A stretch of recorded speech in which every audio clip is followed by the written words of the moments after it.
Welcome back, Sebastian here. So today I'm going to be doing my preview for this weekend's Saudi Arabian Grand Prix, the final leg of our first triple header of the season.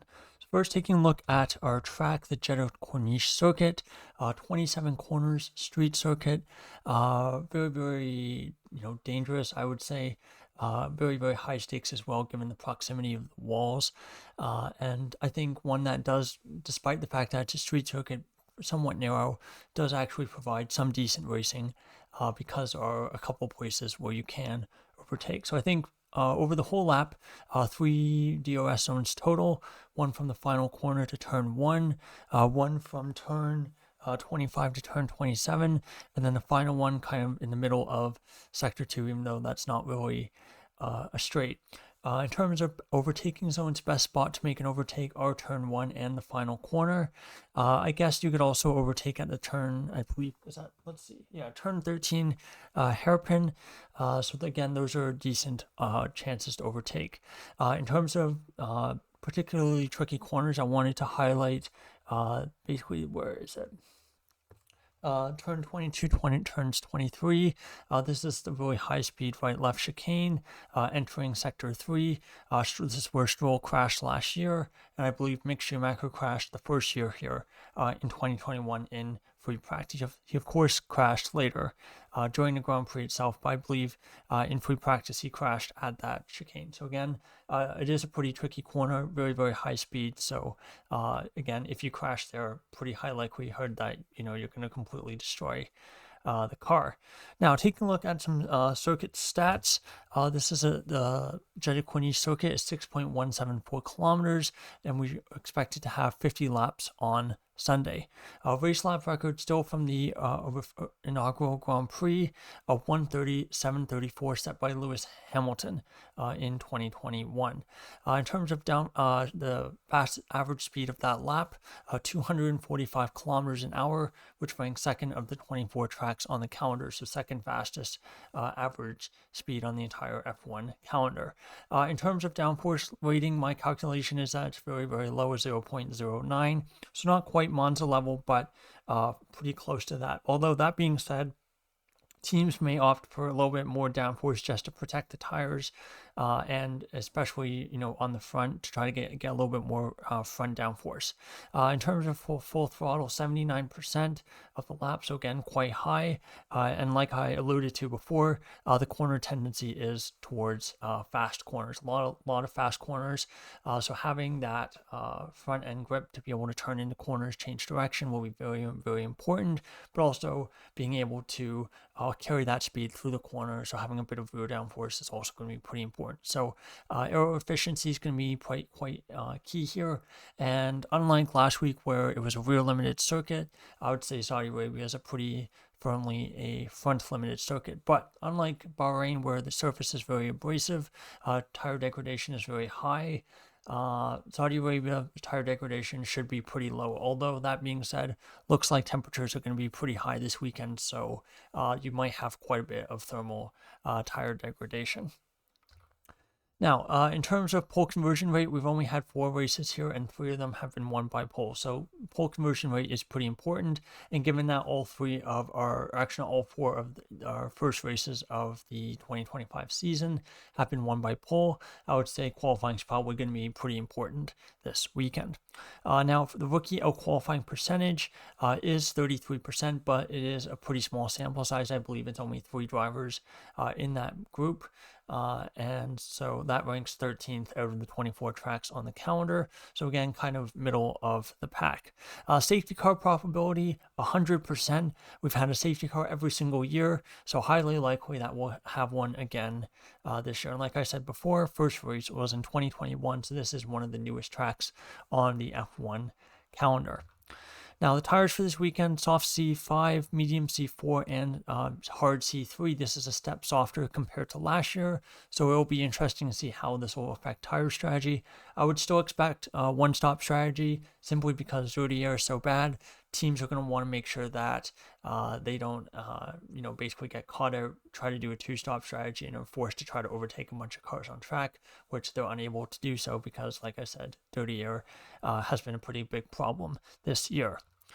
Now, schedule for this weekend, pretty similar to last weekend, but a little bit later in the evening in terms of local time. So Friday, FP1 will be at 4:30 p.m. local time. Formula 2 qualifying will be at 6 p.m. local time, and for FP2 will be at 8 p.m. local time.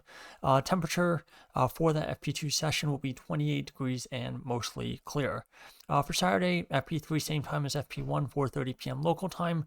The Formula 2 sprint race will be at 6:15, and then qualifying will be at 8 p.m. local time, and temperature 1 degrees warmer than the day before, 29 degrees Celsius, and mostly clear.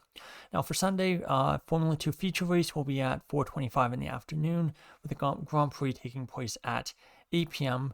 with the temperature expected to be 30 degrees and mostly clear. So you can see temperatures very, very high, similar to last weekend, but again, the caveat, the one difference is that the track characteristics, the characteristics of the asphalt are very, very different. So it will likely affect the tires in different ways.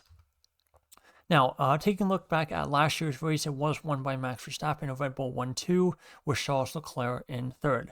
Some notable moments from last year's race. Of course, one was the fact that Carlos Sainz was unable to take part because he was suffering from appendicitis, and that led to Oliver Bearman, at 18 years of old, becoming Ferrari's youngest ever driver in a substitute role. He, of course, would qualify 11th and then go on to finish 7th in the Grand Prix, finishing ahead of both Lewis Hamilton and Lando Norris, which was a bit of a surprise. Also in that Grand Prix, Lance Stroll crashed at the turn, I believe, 22-23 chicane corner. Like I mentioned before, a bit of a danger corner. So again, it will be interesting to see if anything happens there this year.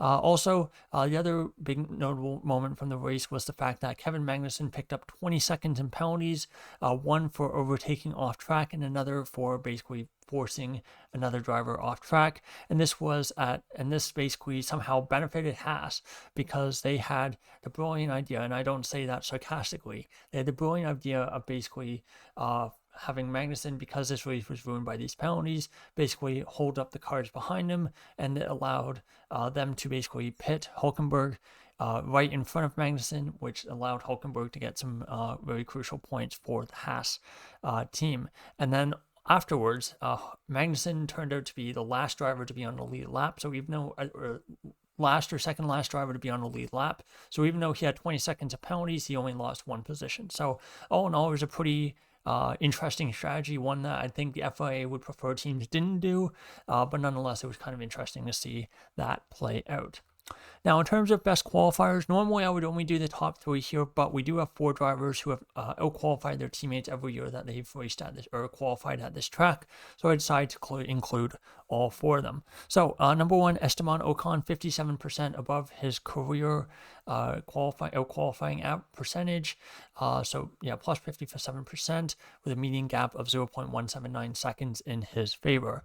Number 2 is Charles Leclerc, plus 35% with a median out qualifying percentage of about half a second. So quite a big gap there. He is quite good around this track, particularly over one lap.